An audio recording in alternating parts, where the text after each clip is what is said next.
The secret to success is doing what you love.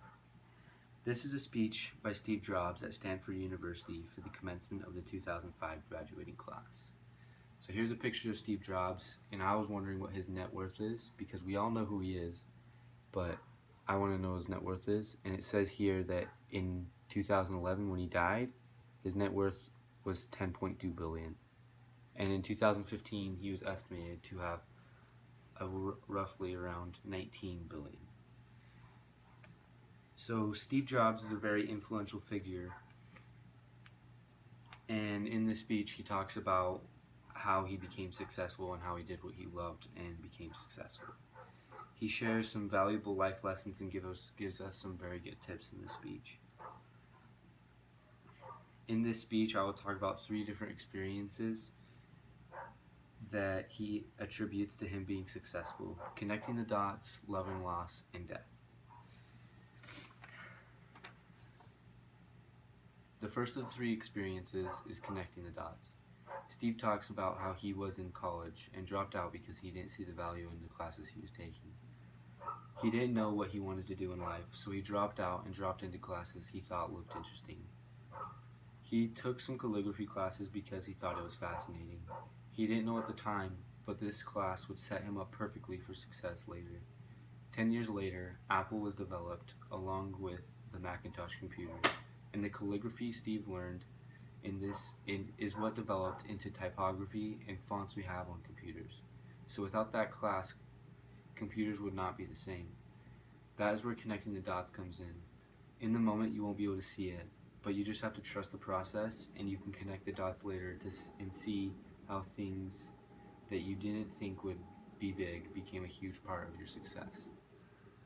What I take from this is just take classes you would think would be fascinating or just something you can do well, and just do your best.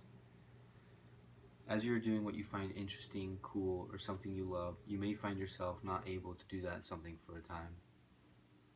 This is what happened to Steve. Steve found what he loved, and he worked very hard on it. He grew Apple from just him and his friend in the garage into the huge corporation we now know. And 10 years after he started, the new CEO and the board voted Steve out of his own company. Crazy, I know. So Steve had lost what he used most of his adult life working on.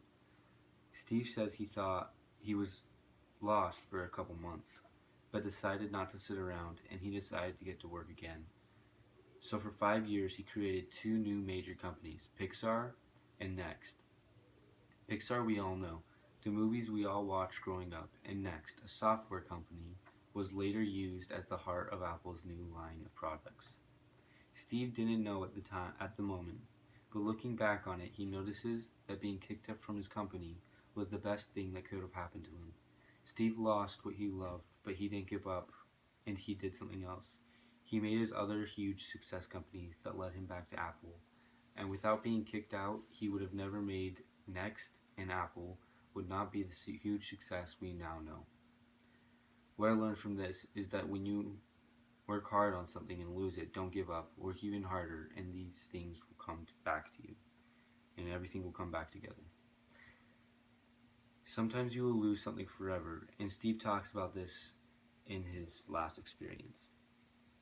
The last experience he talks about is death. Steve gives a quote that I really like. It goes, "If you live every day as if it were your last, someday you will be right." He uses this quote to evaluate his decisions and decide what to do with his time.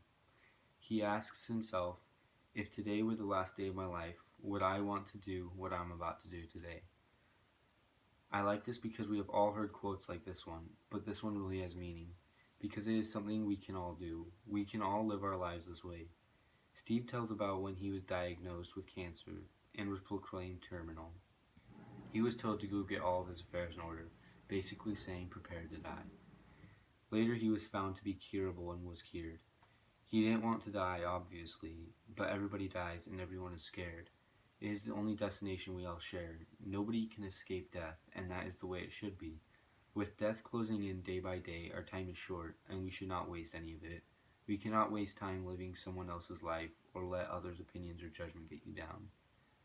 Steve says here that we have no time to waste, and we need to always live our life to our full potential, and we can't be sidetracked by anything. This speech really inspired me and gave me many wonderful life lessons. I learned that I need to live life and trust the process, because we don't know exactly what will set us up for success later.